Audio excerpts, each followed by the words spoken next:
خلاف است بردارن و ببرن. دیگه تذکر یک بار، دو بار، سه بار، 10 بار دیگه زیادتر دیگه بس مجبور هستن که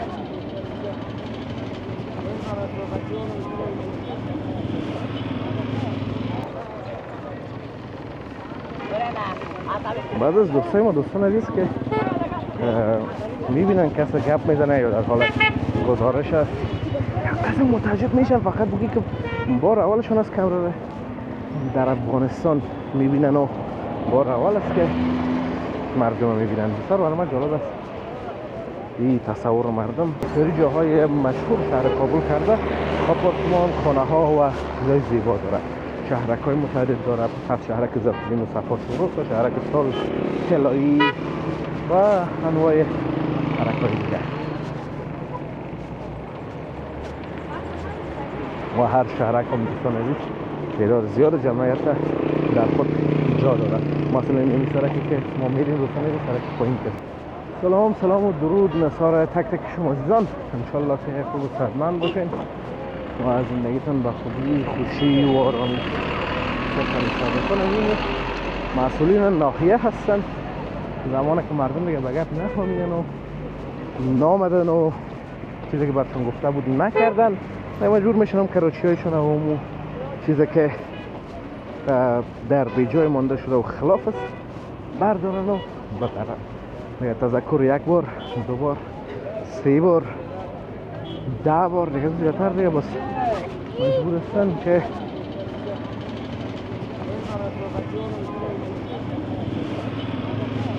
یک اقدام دیگه کنن.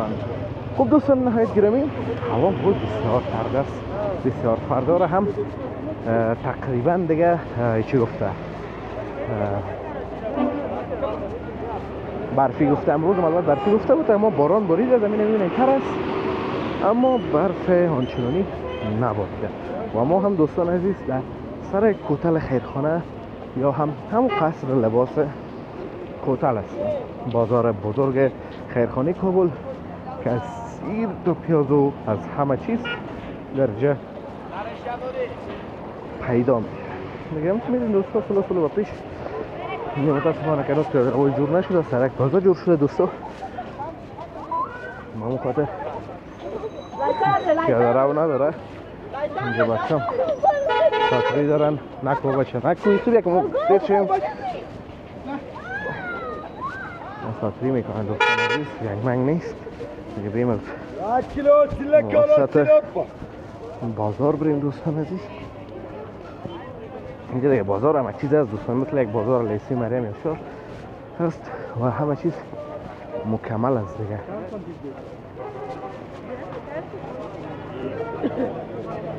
که دوستان عزیز یکتر خانماست و سیر شاریز خرید میکنن این طرف به این طرف تر.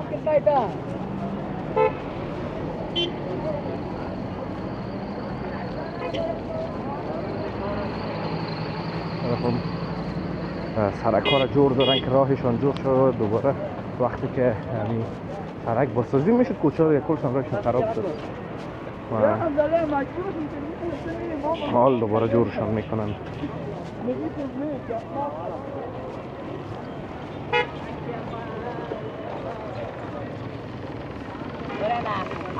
بعد از دوستای ما دوستان عزیز که میبینن کسی گپ میزنه یا در حال گزارش است، اصلا متعجب میشن فقط بگی که بار اولشون از کمره در افغانستان میبینن و بار اول است که مردم میبینن. بسیار برای من جالب است این تصور مردم. دیگه بازارم میبینیم دوستان عزیز دیربار پرداره، حتی در همون روز سرد و دیربار.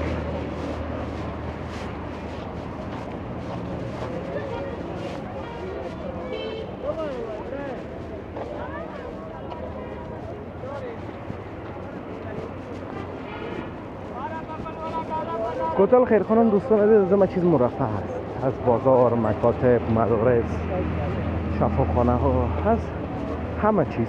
یک بازار بسیار بزرگ داره و این بازار همه چیز داره و شاید مرفه تر از دیگه بخشای شهر کابل، حتی از قلعه فتح الله و این طرف هم باشد. سبزیجات و میوه‌جات ارزان، هر کاری فریمان لباس و کالا خوب قصر لباس نام داره دیگه دوستان عزیز. احتاج ضرورت به گفتن شم نباشه. میم گلپی و کاهو که در تصویر دیدین.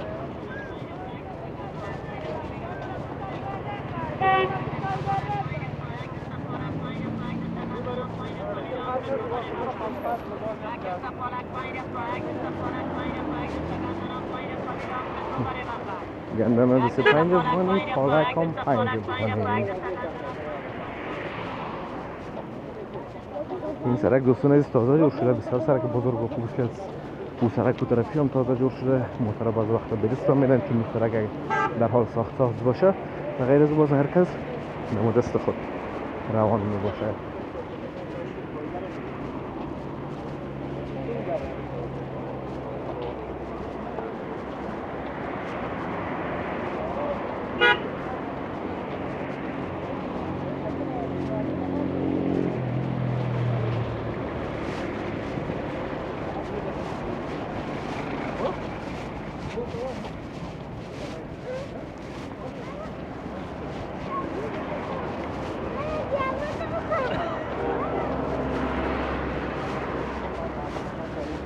دیگه دوستان عزیز قبلا توتل دشت چمتله بود. موترها و کثافات قابل جمع میکردن میآوردن و اینجا میریختن چیزایی که طبقه چیزایی که ماشین دیم البته.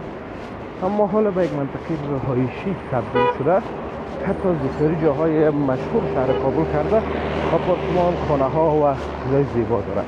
شهرک های متعدد داره، از شهرک زفتالین و صفا شروع تا شهرک سال طلایی و انواع شهرک های دیگه. و هر شهرک هم دوستان عزیز تعداد زیاد جمعیت در خود جا دارد. مثلا این سرکی که ما میریم دوستان عزیز سرک پایین که کوچه که طرف دست چپ ما هست شهرک تعمیر شهر کابل در کوتل خیرخانه است. میگه که نفوذ زیاد هم داره، مردم کوتل خود اگه میشناسن شاید بدون کوتل هم میشناسن.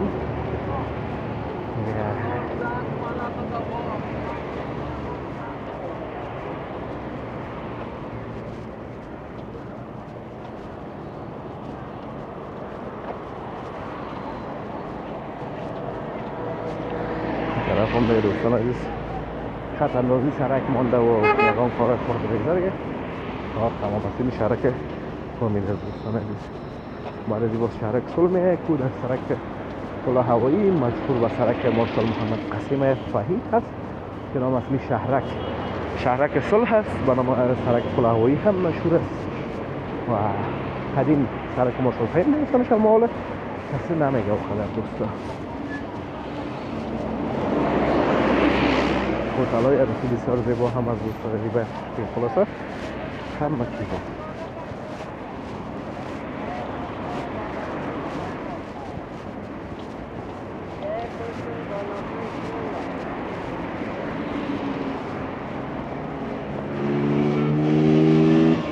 خب دوستان عزیز امیدوار کنم ویدیو خوشتون آمده باشه، از ویدیو لذت برده باشید. ویدیو رو لایک کنید، در کانال هم سابسکرایب کنید تا ویدیو بعدی همه ایتونه با الله متعال پاک و بی‌نیاز می سپارم. روز برای خوب داشته باشید، در پناه الله متعال باشید. الله حافظ و مددگار همه ایتان.